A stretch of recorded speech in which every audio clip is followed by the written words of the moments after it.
This is J, This is A, and this is Mocksicated. where we drop the booze and walk through the reality of life alcohol-free. So grab your favorite mock, get ready to laugh, and let's get Mocksicated.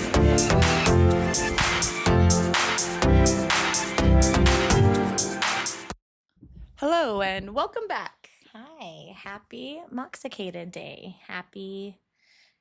Wait a second. Is today your birthday? No, I don't think so. I think it is. Oh. I never know. Because your birthday is today. Yes, today. And you're another year older. Yes. I love growing old. A lot of people don't, and I do. Yeah, I do too. I would never go in reverse. Big. Remember that movie Big? Oh, yes.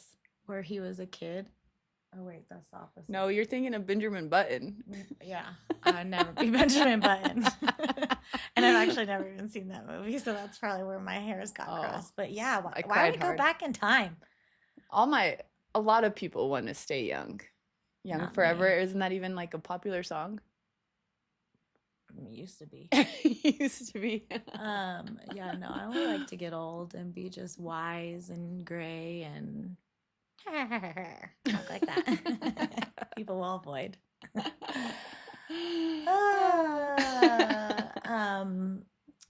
I know you have favorite shows and you want me to watch them, but I always get caught up in real life shows that aren't sometimes real, sometimes aren't.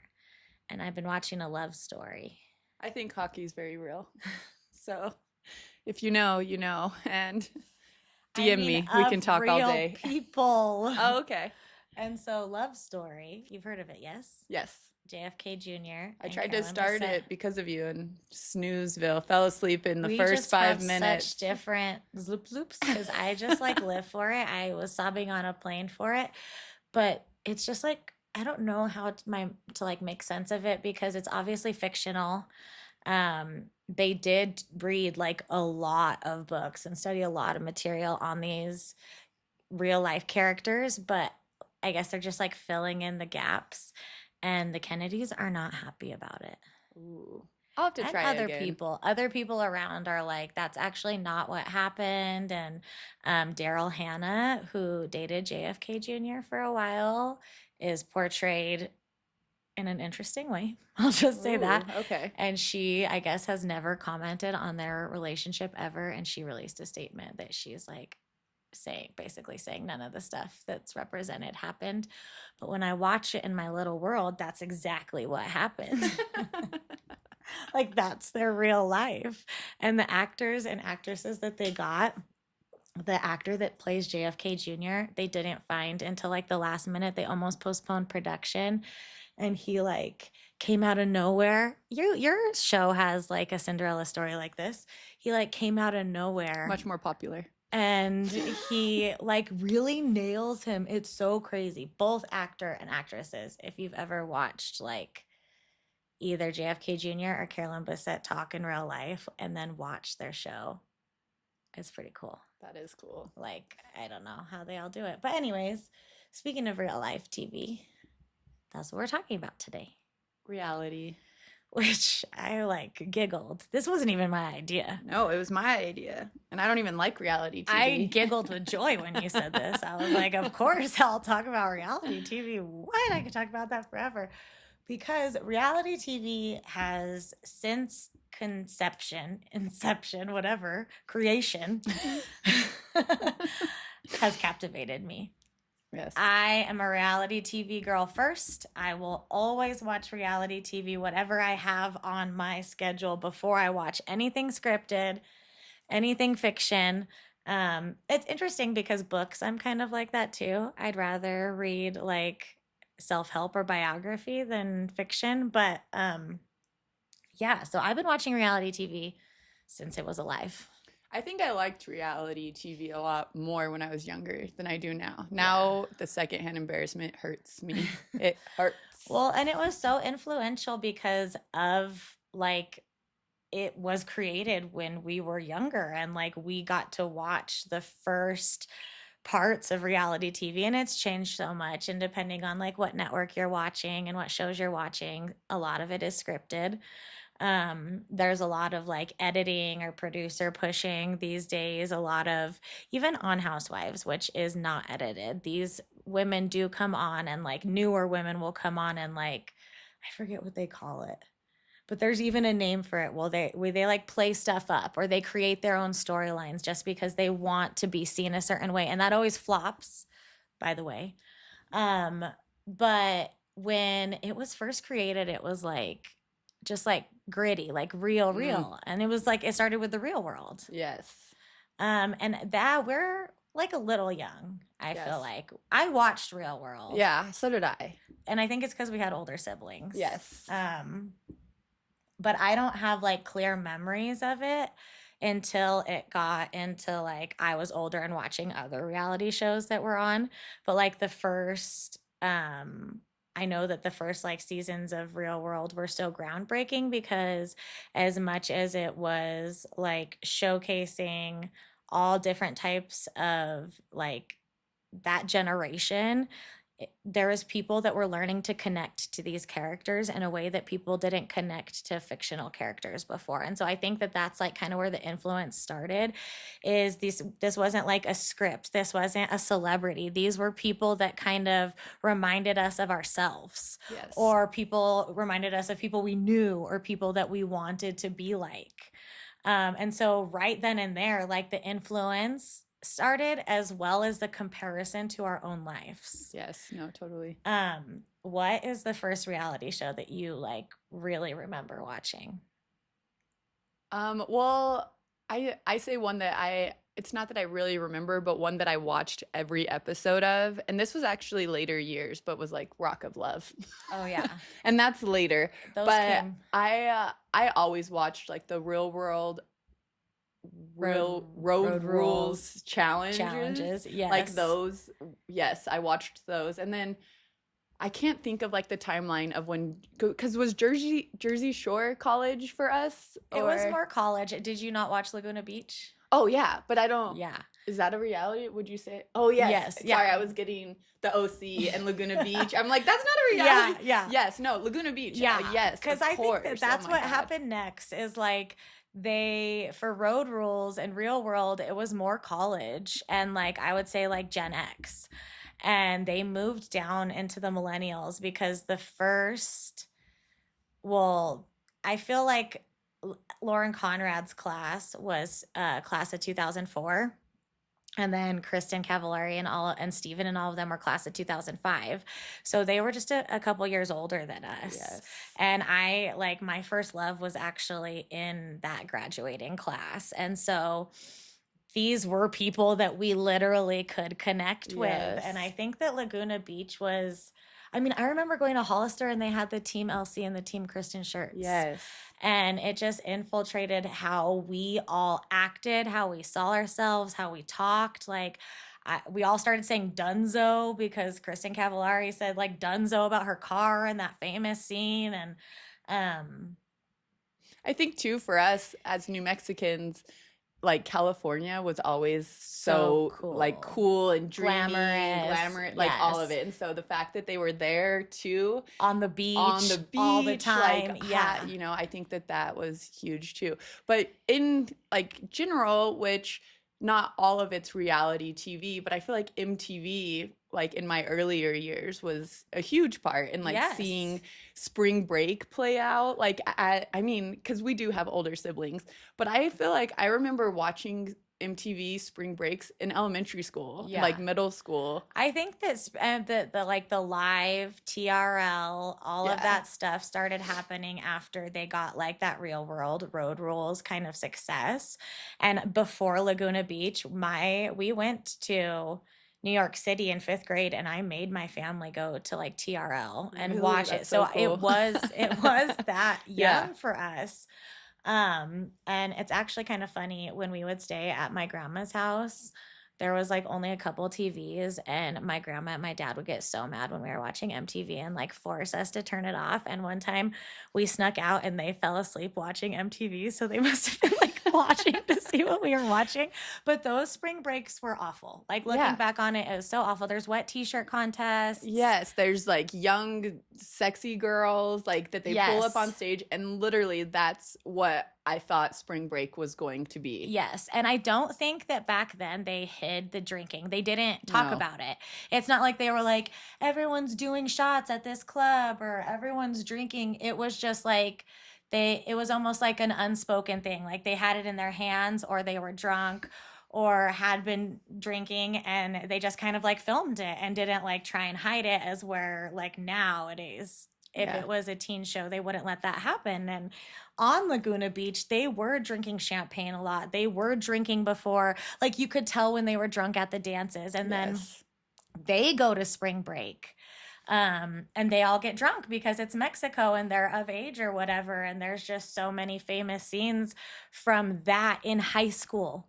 Yes. So starting in elementary school, us being influenced and thinking about what like spring breaks were going to look like, even in college. But then Laguna Beach has us like looking at that in high school. They went to Mexico for spring break. And so, and we probably were mad. Like I Yeah. probably was mad that my parents didn't let me go to Mexico for spring break as a junior. Yeah, seriously. No, and so it's really just crazy to think of how alcohol has been glamorized since before we were even Yes. teenagers. Yes, because then we move into the later years and Jersey Shore hits, and Oh like my gosh. The Hills came on too, which was Laguna Beach continued. And I feel like every episode of The Hills, they're at the club. Yes, Every single yes. episode, they're at the club. But Jersey Shore comes Yes. Oh my gosh. and gives us, Which is the train wreck that you can't look away from. Well, and even as a person that wasn't like fully invested Yeah. in these kinds of shows, I watched every episode. I think we even had like viewings at the dorms, or like, you know, like things like that, where it was just like, and we all like adapted it. And when we were blackout, you know, we would kind of laugh about it and be like, I was snooky last night. well, and there's so many catchphrases that like we were using as a society that came from this show. GTL, DTF, Cabs are here. Gabs are here. Gabs are here. And then there's like all of the other ones like that they the guys had mean names for the girls that I won't say. But yeah, we were introduced to like Guido culture and stuff like that. And so as we are watching this like partying go down, you know, it's becoming more and more normalized and like funny. Like that whole part where Snooki can't find the beach, like she's famous for that. She says that people say like, can't find the beach, where's the beach? Because she got so drunk. She had actually drank so much the night before, woke up still drunk, had to go to work at the t-shirt shop, and left in the middle of work and started getting drunk. She was so obliterated. She couldn't find the beach. It was right there. And she ended up getting arrested. And I remember that like scene hit me because I knew that that's how I was when I got drunk, that I could get that drunk to where I could get to jail. And my two friends would have to bail me out, but it wasn't enough to stop it because like everyone laughed at it. It was so much fun. And it was just so influential to how we started partying. And normal. Normal, you know, yeah. like it normalized it so much that like it was normal to black out. It was normal to get lost. It was normal to get arrested. Like, you know, things like that. Yeah. When you're younger, you're like, oh my gosh, jail, cops, I would never, you know, and then you watch these shows and you're like, well, it's kind of like a slap on the hand, like we'll survive it, you know? Well, and all the promiscuous stuff that comes with Oh my drinking, gosh. all the unsafe activity that comes from drinking, all of the like, you know, Mike the Situation, who is sober, has come out and spoken that he was using a lot of other stuff over the course of that show, and the violence that came and the anger and the rage. And I mean, everyone knows Ron and Sammy and them fighting, and that was me and my boyfriends, and everyone laughed at it and everyone made fun of it because they got so drunk and they fought, but that was literally us. And again, it was like, oh, okay, well, you know, they're doing it on the TV. That's someone I can connect to. But even after Jersey Shore went off the air, I went there in 2015 or 14. the summer. My best friend was living in Jersey, and we actually went to that part of Jersey Shore. I wanted to see all the places from the show, and this was however many years later, at least 10. And we went to at least two of the clubs that were still open, Karma, and I can't remember what the other one was. And I got so drunk. And that's the night, like, I did some, like, I don't know if I did something with some guy or not. So it's just crazy how, like, even that much later in life, it influenced something directly related to like a drinking story I have that I have a lot of shame for and held a lot of shame for. Um, and yeah, it was pretty much all MTV was about. Yeah, I think before there was the phases of MTV was Yeah. all just music videos for like a weird cool period of time, and then all of a sudden it was all reality influx, shows. yeah. Like it was The Hills, Jersey Shore, Rock of Love. I'm pretty sure that was on MTV. I think it was VH1, but they're sister companies. Yeah. Well, and I think the thing is that you can see MTV is actually not producing shows any longer. It's still running. I thought that they were going to take it off the air completely, but they're completely done like making new shows.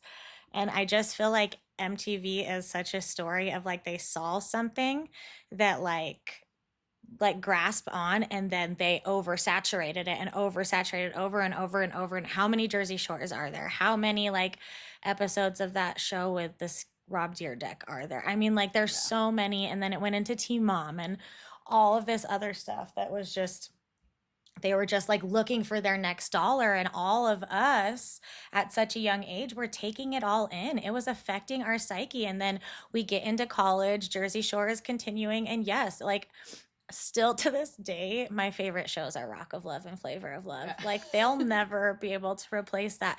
Flavor of Love more because me and Philip were talking this with the recent conversation about how like Flavor Flav is such a good guy and does all this stuff for women's sports and like shows up and uses his own money. And I'm like, if you ever watched Flavor of Love, you knew he was a good guy. Like you also knew he wasn't going to commit to just one of those girls. Like you always knew that in the back of your mind, but he was so kind to them. Yeah. He was nice to them. He was never like, I feel like Bret Michaels was a little questionable sometimes more, but very questionable. Flav was always respectful with the women. He just liked a lot of them. Yes. But on those shows, especially Rock of Love, like that's when it got real messy because they would have drinking games as part of their like what they had to do. And I feel like in Rock of Love, at least, like, yeah, Bret Michaels was cool, but it wasn't about winning him. It was about winning the show. Like yes.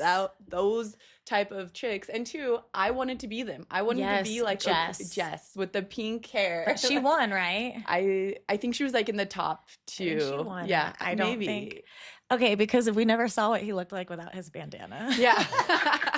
But no, really, and that's like how crazy it is that like the show shifted from actually wanting to like be with the guy to like, no, I'm gonna win, I'm gonna beat these chicks, and like putting them against each other in these drinking situations when, you know, Jess and I are like, oh, we love each other, girls always. It was not that way. They were all very, very messy, like it says. And and I think it's crazy because if that was ever done today, like it wouldn't be. God. You can't. Things changed, which thank God things changed. But why did things change? Because so many mistakes and mishaps had to happen for it to change. I remember, and I can't remember what that one girl's name is, but that one girl throwing up. Remember, she was on Rock of Love and they were standing there and she was so drunk she covered her mouth and it was like, I think her name was Brandy, and it was like throwing up around it because they were so drunk. They were pushed alcohol. So then they started introducing these alcohol limits.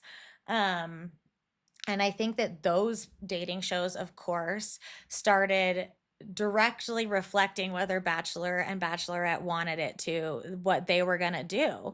And the spinoffs into, why can't I think of what it's called right now? Big Brother? The island of, the Bachelor and Bachelorettes go to an island. And that's where, I think her name is Karina, famously got very, very drunk, hooked up with someone, said she didn't want to hook up with someone. There was a huge, I think there was even a lawsuit, and there was followed a huge debate over what is right, and like when should producers step in, and when have the contestants drinking too much. And they are, on long schedules. Bachelor and Bachelorette, they're up all night, and Yeah. they have like a 2 drink minimum. You and I on an empty stomach, two Yeah. drink minimum, like we would wait and we would get it, and I would be passed out. There's no way I could make it till 5 in the morning. No. And two, if you think about it, like MTV walked so the Bachelorette could run. Well, Literally, like all of us as a young age, this is what we want. And now on mainstream ABC, yeah. family television, now they have this, We're seeing that. And then, my favorite network that I still watch, and we've talked about like the complications I've, went through watching Bravo came. And Bravo has done a very good job, I think, of trying to protect its I don't know, they're not contestants, but it's cast from stuff like this. But again, there was stuff that had to happen. I mean, if you go back to the early days of OC, there was Vicky and Tamara getting Gretchen naked wasted on camera, and that resurfaced again this year on the past episode because she was saying that she had to go to the hospital the next day, and they didn't know if she did because they got her, so drunk. And there's, episodes of New York where the housewives are so drunk that they're breaking things and they're getting hurt and they're bleeding and they're falling off the tables. Um, and that's what we are consuming still as entertainment, And Vanderpump Rules also on Bravo revolved around a group of kids, again, close to our age, that worked in a bar and partied all the time. And that started showing, and I watched it from day one back then too. And it really stuck in our heads about drinking culture. And I think that it's so important because we talk about society and we talk about the culture of drinking as if it's like, our problem or society has done this. It's like each other's judgments, but we have been influenced so much from such a young age from the entertainment we consume, from the songs that we were listening to. I mean, even shots, shots, the shots, movie shots, Mean Girls, shots. the little sister is pretending to flash the TV Yes. watching MTV Spring Break, and literally it's like we all laugh at that and everything, Yes. but that is truly How influenced we were yeah. and are Yes. at such a young age. Such a young age. And too glamorized. Like it does not, well, okay, reality TV shows do show the ugly side, I think, personally. Yeah. The secondhand embarrassment, all of that. But for some reason, how it's glamorized is still worth it. Did I say that right? Well, it's almost like, so we see them hungover, but then they, rally, or they get their IVs and they look so cute and they still go out the next day. And we don't, we're not actually going to see all of the darkest moments. But there were times where I was like, I don't know how, if I was on a reality show, if I could have watched myself when I was drunk, because I have no idea what I looked like, what I talked like. If I would have been able to keep drinking, like maybe I would have been sober sooner. Maybe I would have had more shame. Who knows? Like only someone that's experienced that can speak to that. But it is such an interesting thing to be able to watch yourself back blackout. Yeah. Oh my gosh. Well, yeah, too. And honestly, what would be really interesting to me, and maybe they have done this and you might know, but to go revisit these people and see the trauma that this has done to them, or if some of them are like, no, whatever, that, like, no regrets or all of that. But I was going to say, you're probably going to get mad at me because I watched something else. No, but it's okay. The Tyra Banks, oh my gosh, America's Next Top Model documentary just came out, and it was like 3 parts, 4 parts. I don't know what Tyra Banks was thinking trying to clear her name with this documentary, because all it did, like, I actually didn't know as much or remember. There was things, because I'm like, what seasons did I watch? And then as I was watching this documentary, I'm like, oh my gosh, I remember that. Oh my gosh, I remember that. But one episode they talked about in particular was this contestant, Shandy. And she had a boyfriend back home, and that was a huge part of her storyline. He was such a sweet and supportive. He's the one that like told her she could be a model. She worked at I think Walmart, and they go on a cast trip, I think to like Italy, and they have some guys take them around on a moped, and the producers tell them to invite those guys back to the room. Shandy drank the whole champagne bottle and more wine by herself, and she talks about this, but she ends up cheating on her boyfriend.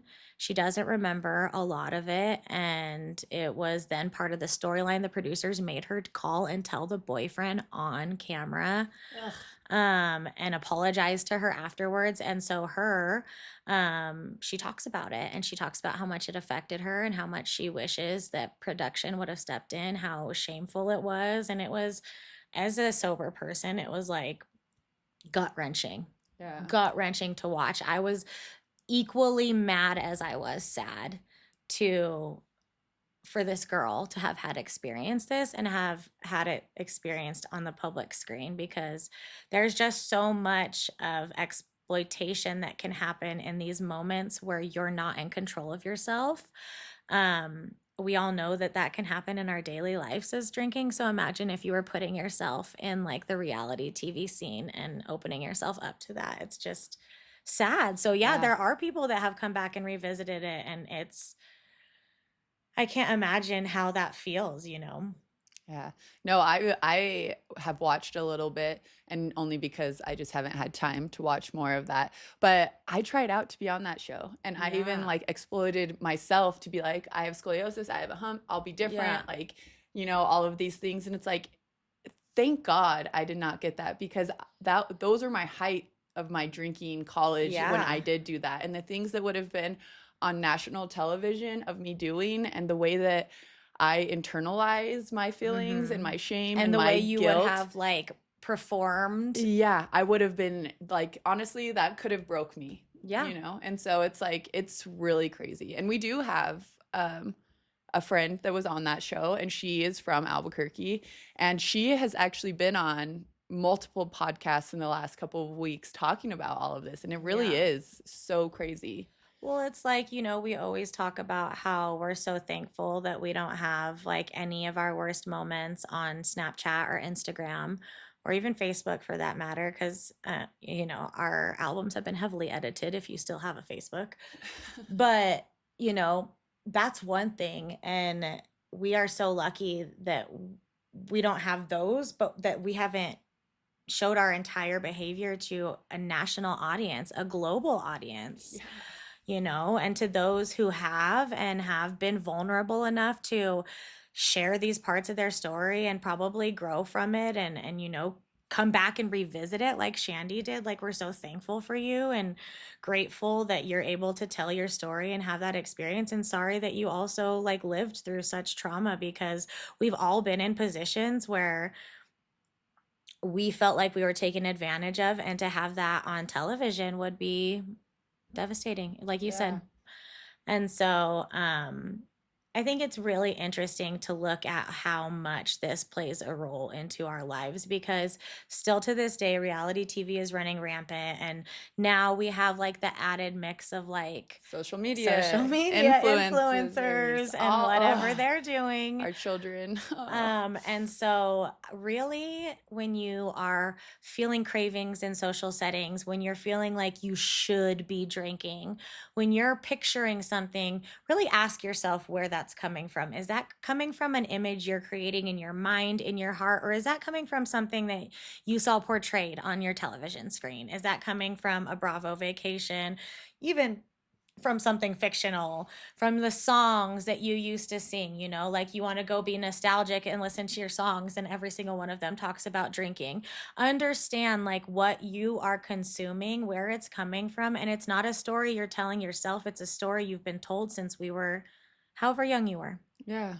And while I love reality TV for all of my psychological evaluations, I do from my bedroom. We need to understand how much it has impacted us and really take a good hard look at its early days, especially if we were consuming it, because our brains were so vulnerable and stuff like this story were happening to us that we may not even remember we took in and normalized. But yeah, I still love you, Andy Cohen. Yeah. And all the sober people on Bravo, thank you for representing Yes. on reality TV. But yeah, we love you, babes. Talk soon.